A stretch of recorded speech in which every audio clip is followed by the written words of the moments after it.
Chers amis, bonjour et bienvenue en cette magnifique église Saint-Pierre des Chartreux, le siège de la paroisse étudiante de Toulouse. Je suis ravi de vous accueillir en bas de ce grand orgue Robert Delaunay de 1683. Au cours de cet entretien, nous apprendrons auprès d'organistes, mais également du curé de cette paroisse, quelle utilisation quotidienne est faite de ces différents instruments. Nous pourrons citer les instruments de la basilique Notre-Dame de la Dorade en centre-ville de Toulouse, mais également celui de Saint-Marc à Rangueil et bien évidemment les deux instruments de l'église Saint-Pierre des Chartreux où nous nous trouvons actuellement.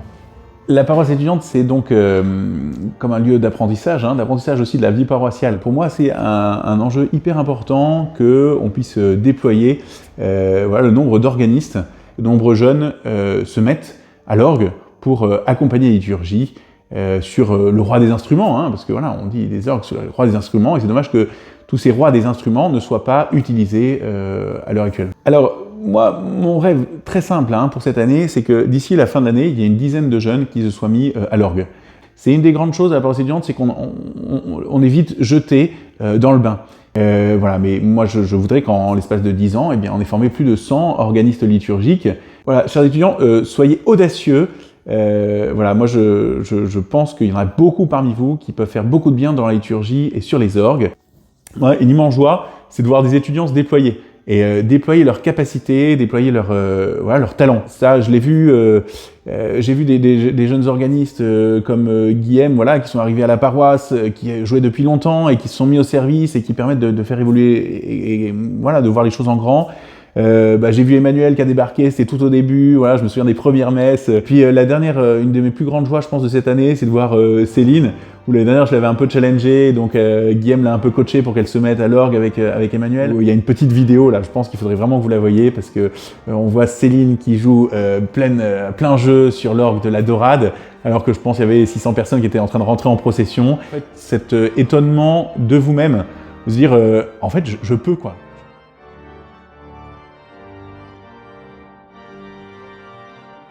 Bonjour, je suis Guillaume Pince, j'ai été responsable des orgues et des organistes à la paroisse étudiante de Toulouse pendant 2 ans, de 2022 à 2024, à la basilique Notre-Dame de la Dorade et à l'église Saint-Pierre des Chartreux à Toulouse. Les orgues que nous avons dans nos églises sont des instruments sacrés qui ont pour but de servir la liturgie. Ils sont construits pour ça et ils sont là pour ça.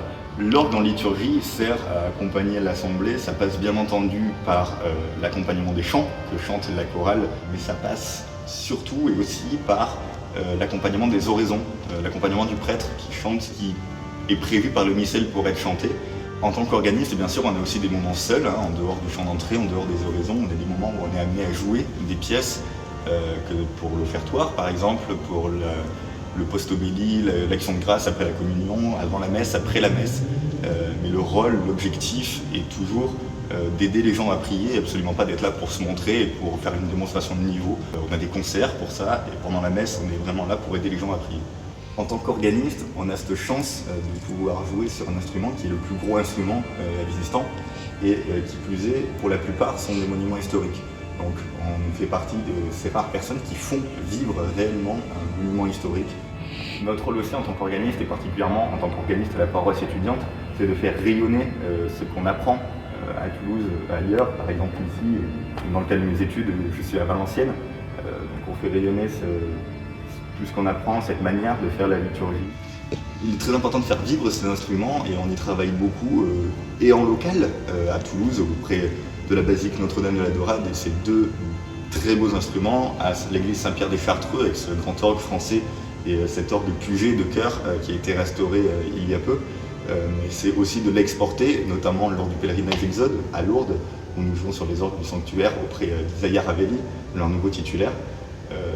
Ici à Valenciennes, dans le cadre de nos études, parce qu'on est amené à bouger de Toulouse, comme c'est mon cas. Notre rôle, c'est vraiment de faire rayonner ça au-delà de notre expérience à la paroisse étudiante de Toulouse. Il est important de faire vivre ces instruments aussi, pour les faire découvrir au monde, de montrer la beauté de cet instrument, la complexité de cet instrument, et ce qu'on est capable de faire avec. Ça peut passer par des concerts, des démonstrations scolaires, des visites simples à nos amis.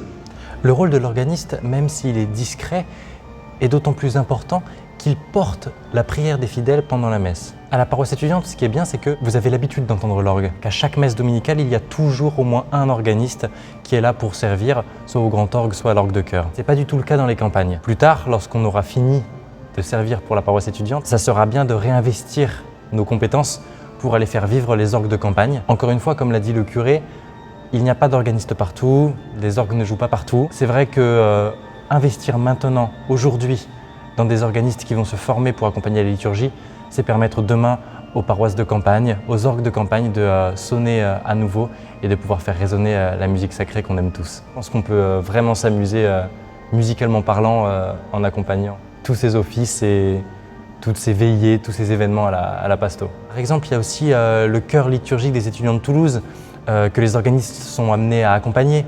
Donc ça permet de faire des rencontres hyper riches et de s'amuser ensemble, en fait, d'éviter d'être isolé en tribune et d'être avec la chorale et pouvoir partager des moments musicaux exceptionnels. Il y a plein d'opportunités à la paroisse étudiante de Toulouse. Donc je vous invite vraiment à vous engager, c'est vraiment hyper formateur et c'est une expérience vraiment assez inouïe.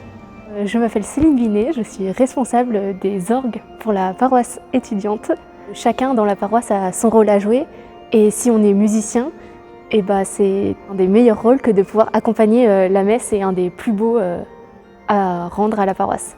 Mis à part la messe du dimanche, il y a une messe tous les soirs à Saint-Pierre ou à Saint-Marc et bien évidemment ces messes peuvent être accompagnées à l'orgue et c'est une belle manière de s'entraîner et de s'exercer sur cet orgue qui est à notre disposition. Pour plus tard, pouvoir servir et rayonner dans les paroisses dans lesquelles nous serons amenés à servir en tant que jeunes pros ou professionnels.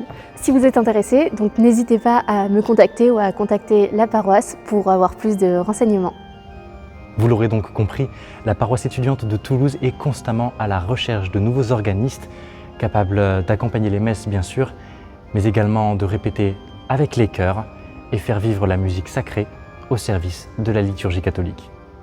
Je vous remercie d'avoir suivi cette vidéo et je vous dis à la prochaine pour de nouvelles éditions.